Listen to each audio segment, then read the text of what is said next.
Hey, my prepper posse. Woohoo. Here we are.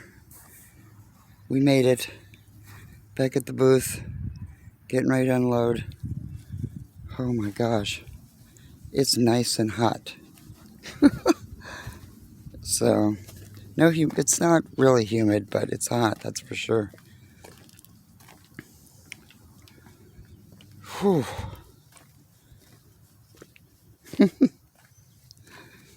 Well,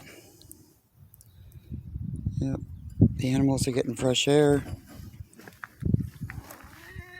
Yeah, get some fresh air.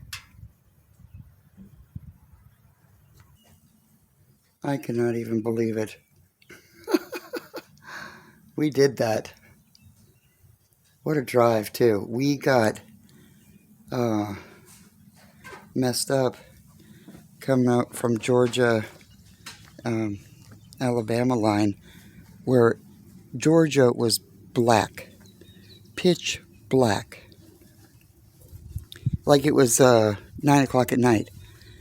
And then the rains came, and the thunder and the lightning. It was incredible. So we had to stay there for a bit. Couldn't see in front of your face.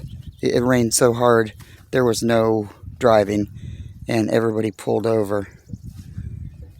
So we all kind of hung out for a bit. We're going to get busy. I'd like to get it done as quick as possible. So, praying for the people that were in Georgia, because a bunch of people got hit with tornadoes. I'm glad we stayed away from it, and we made it. Don't forget to play. See you.